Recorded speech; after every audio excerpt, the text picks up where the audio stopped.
I did it. I seriously did it. Look, I'm gonna put it up first thing in the video so you know I'm not lying. I did it.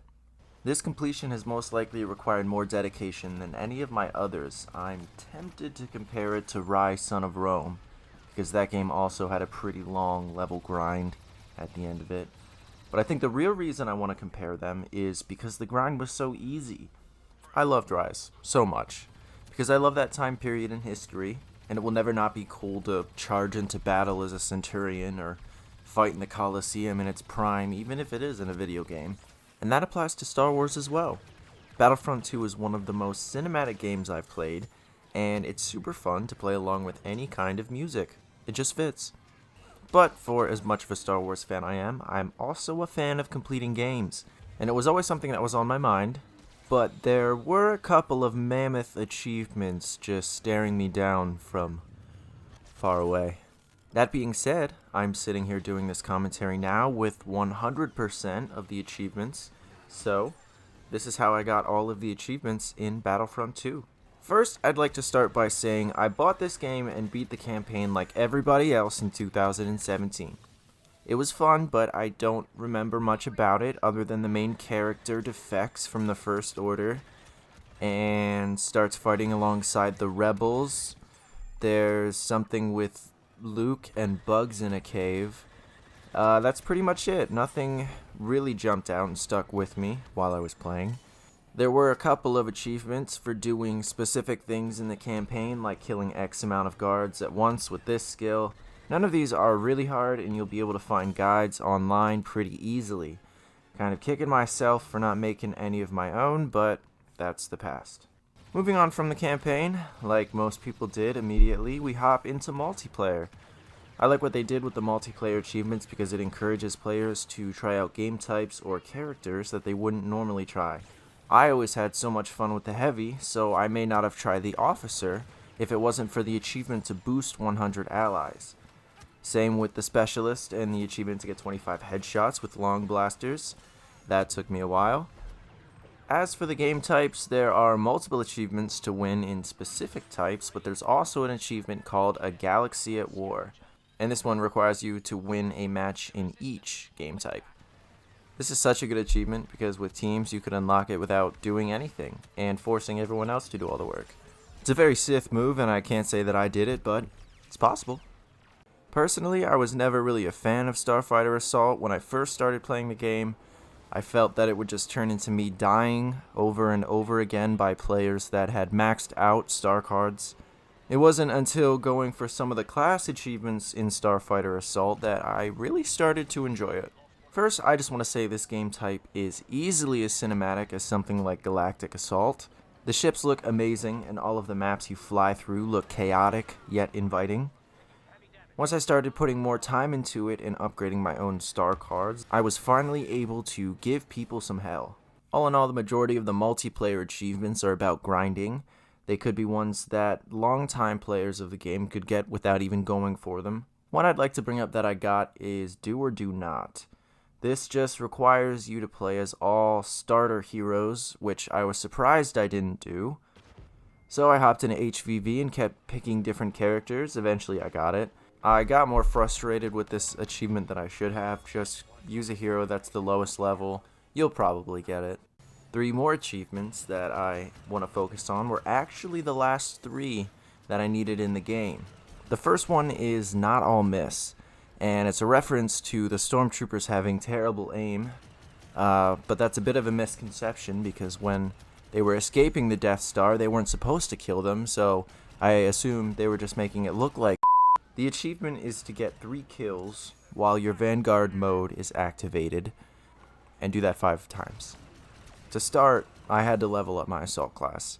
I hopped into a multiplayer match and actually started doing pretty well. After a while of playing, I wanted to get started trying for the achievement, so I hopped into blast mode because it's more close quarters, changed up my star cards a bit, boosting my Vanguard ability and my health.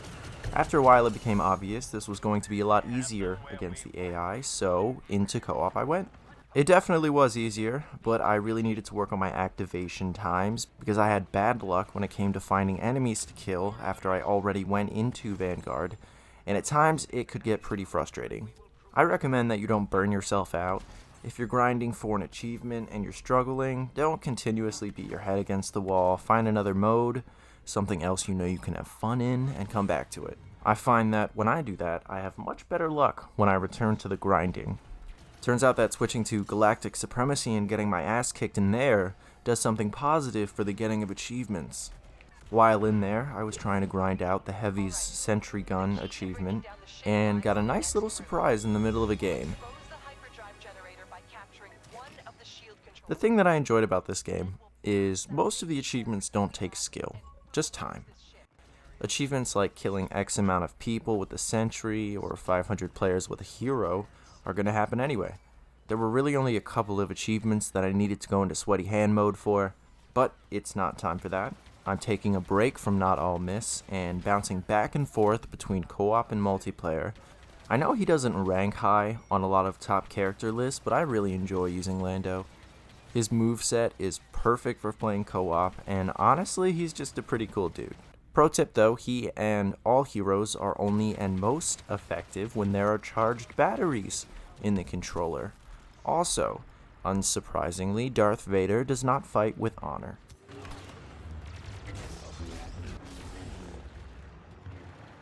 Now, I might be a bit of an idealistic gamer, because the Heavy gave me a ton of confidence once that Gatling laser gets busted out.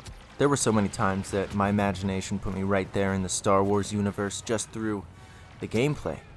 Take this moment. My brother in arms is getting overwhelmed by clones and is retreating, so I cover his escape to regroup with the main force. In doing this, I take out 2 clones, but give my own life in the process. Or you could look at any moment ever outdoors on Camino. But I digress. And I will some more. One of the things that made the grind so easy is being a fan of Star Wars. Even if I was having the shittiest game myself, it was fun to be playing wherever I was. It's fun to play as Yoda, and it's fun to play as Darth Maul. And if I'm being honest, it's even kind of fun getting killed by him. But, back to it, as it usually goes, I couldn't stay focused on one goal for too long and ended up changing to Starfighter Assault to try and bang out some dual proton torpedo kills. These are torpedoes that the bomber-type ships usually have, and you need to destroy 50 enemy ships with them to get the achievement. If I'm being honest, going back and watching my gameplay, I didn't really have a grand strategy. I think my thought process was, well, if I just send out a ton of torpedoes in a game, then some of them will have to destroy something. So that's what I did. Anytime my proton torpedoes were charged, I found the first red tracker I could and let it loose. For this reason, if you were to interview the enemy team, they would describe my shots as easily avoidable. But that was totally okay. I wasn't getting competitive in any way. It was just fun to play in such a cinematic mode. I can't stress how fun it is to hop in the Slave 1, fly into the middle of a group of enemy ships and hit them with a seismic charge. Should shake off any pursuers. Another shield generator has fallen. The only thing that made me more fun is when someone on the enemy team is flying it, and you need to tap into your inner Jedi pilot to avoid certain death. Now, because I was going for torpedo kills, I obviously was using a star card that improved my weapon systems. Star cards kind of suck for ships because early on they won't make a huge difference, but as you level up the bomber and star cards for the bomber, then I'm sure they would be a huge help. But I don't remember. I think I got all of my kills before that happened. Meaning, all in all, that it didn't take that long. My strategy of fire at will occasionally found people somewhere on the outside of the fight trying to escape because they were low on health. In that situation, I would just send 2 torpedoes and help them on their way out. But as you can see, I checked my progress and I'm so close to getting it. I estimated that it would only take me 1 more game, so I hopped in, fired up. Little did I know that I'd be playing on hands down the worst map for missile kills. This is the area above Endor, and it's absolutely littered with debris. Threading a torpedo, even a heat-seeking one, through the main part of this map is a nightmare. As fired up as I was, it was the worst game I've had in a while.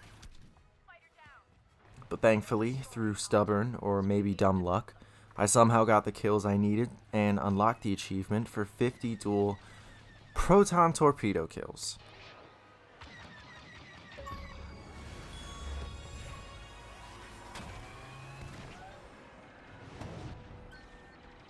To celebrate, I hop into the Slave 1, just to blow off some steam.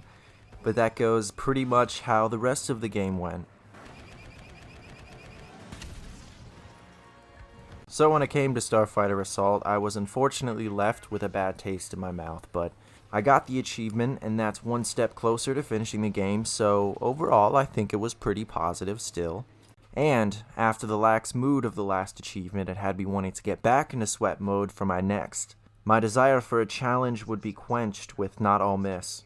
So, quick reminder, the requirements are to kill 3 people in one Vanguard activation and then do that 5 times. Now, there are only a couple of different ways to go about this. The first one I found when researching the achievement online, seeing recommendations of how to do it. Everybody was saying the way to go is to play Blast, because Blast is close quarters and you have the best luck with a shotgun type weapon on a smaller map. Which is why I played that when I foolishly thought I was ready. So, now being kind of ready, I loaded into a game of Blast. I wanted to just get a feel for the Assault class again and also see how hard this might be. My main class in the game was heavy, so I knew this was going to be a bit of a departure from normal. My Vanguard charges during this were pretty reckless, I must say, and it made it clear that my accuracy just was not there. I know it's important to make sure you have the right star cards for what you're trying to do, so my first one is to increase the damage of the Assault's thermal grenade. Then I also have Killstreak Vanguard, which is crucial to the achievement. This card extends the time of the Vanguard skill every time you get a kill, so it makes it much easier to get the 3 kills in the same activation. I also have Toughen Up, which I activate at the same time as Vanguard, boosting my health, just helping increase my chances of getting the achievement a bit. I gave it another go in Blast, and the next game wasn't all that different. I was constantly in the wrong place at the wrong time, and my aim was still atrocious. Thankfully, as I mentioned before, there are different ways of doing this, and this is just one. The achievement will still count and eventually unlock if you get the Vanguard kills in co-op. It has a lot more space to cover with a shotgun blast, but there's also a lot more enemies running around. The first co-op game I jump in, I almost get some progress towards the achievement in the first couple of minutes of a match. It was at this point that I had the sad realization I wasn't good enough at the game to be able to get this playing against other players. But with the co-op option, thankfully, I don't have to. Back to the co-op match, I got close a couple of times, even thought that I got it a couple of times, because my total kill streak just confused me. But as we can all see from my progress here, I still had all of them to go. By the time the next game ends, I'm still not any closer to unlocking it, but I did feel that there were at least more opportunities for me to mess up. So I take that as more chances of getting it done. At this point, I know it's possible, but I didn't want to burn myself off right at the end, because honestly getting 2 kills and dying right before the 3rd constantly can get grating. So I went to the last achievement I'd have to put thought into, the dreaded multitasking. I also needed the achievement to get to level 50, but I figured I could go for the other 2 and the whole time be working on leveling to 50. So I'm gonna need to kill 25 hero ships with a regular fighter ship. I did my research, and a lot of people said they just go into hero starfighters and crash immediately, and that puts them into a normal fighter. I didn't want to give my team a handicap right off the bat, so that strategy didn't appeal to me. But I did like the idea of a game type with only hero starfighters to start. So I would just play the game objective normally, and if I got killed, then I'd hop into a fighter and come back and do what I could. I died pretty early on in the first round, and I could only muster an assist when I got back in. My team loses the first game without really doing anything. It was bad, to be honest. The next game was better by a performance comparison, but I had a chance at the end to take out the Slave 1 all by myself, and my damage was just embarrassing, and we ended up losing the round anyway. So for the next week or 2, I made these achievements my priorities. I always did my best not to get burnt out, whether that meant switching game types or games completely. My skill in co-op went up just from playing it and learning the maps better. Eventually I started to chip away at not all miss, getting 1 or 2 solid attempts per match. I read online about a strategy involving the thermal grenade. If you throw the grenade and then activate your Vanguard, the grenade kill will count as one of your Vanguard kills. So realistically, if you throw a grenade and pop your ability before it kills somebody, then you only need 2 more kills to make progress on the achievement. I felt good about my direction, so I decided to just go for the achievement. I'm on the right track, so let's bang it out and earn some levels while I'm at it. I do exactly that, and in an exhilarating game of co-op, I get my last multi-kill and the achievement. That one was a bit of a sucker. I really didn't have a strategy, just luck and timing.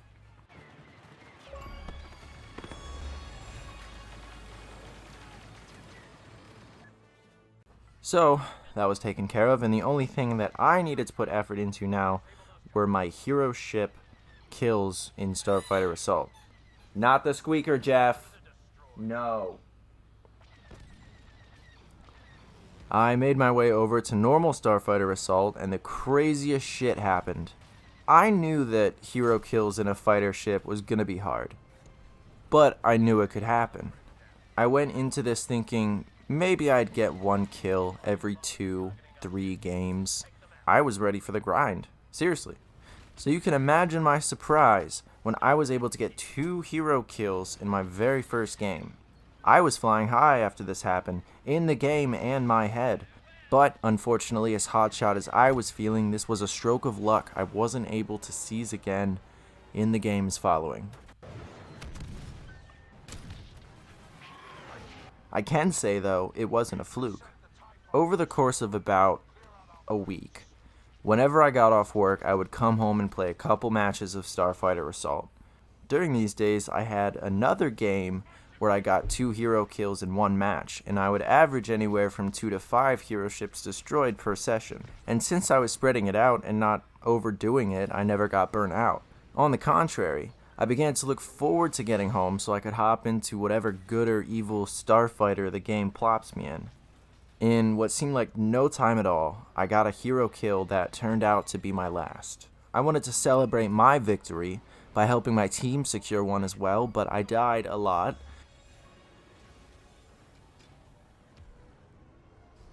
And that was it. I had completed the game. Well, not yet. I still wasn't level 50, but in my head, the challenge of completion had been overcome.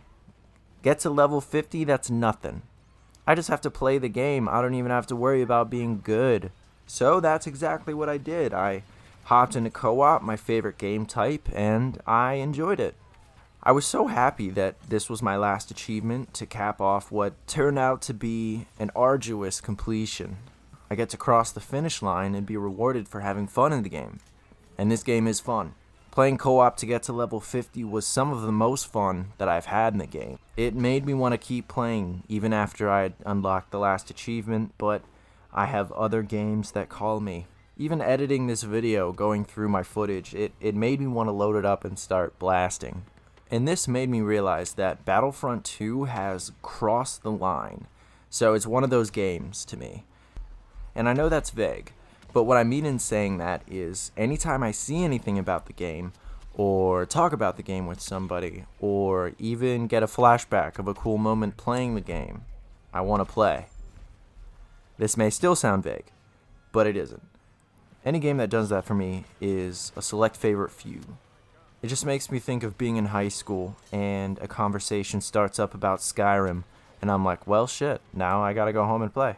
I'm proud to say Battlefront 2 is on that level. It's one of those games. By the time I eventually got to 50, I was pretty surprised that my overall character levels weren't higher. I do have one obvious standout being Aiden Versio, who is an absolute god in co-op. Otherwise, the heroes are pretty much at the same level. Though, it really makes me respect the guys that put in the time to have their heroes maxed out. I enjoyed playing as most of the heroes and villains, and that's why their levels are so spread, I think. But I also think that's a pretty good sign. My main class was always the heavy, but I made an effort to play as the others in my last run for level 50 and to get the achievements. On how long to beat, the average completion time was 57 hours, so that's less than I had. My total score was 3.3 million, whatever that means. And I racked up 4,766 kills. The Force is strong with this game, and all those who complete it. If you have any Jedi-related questions on how to do so, feel free to leave a comment. If you have any questions related to the Sith, we meet on the tallest mountain on Hoth every Wednesday. Thanks for watching, and until next time.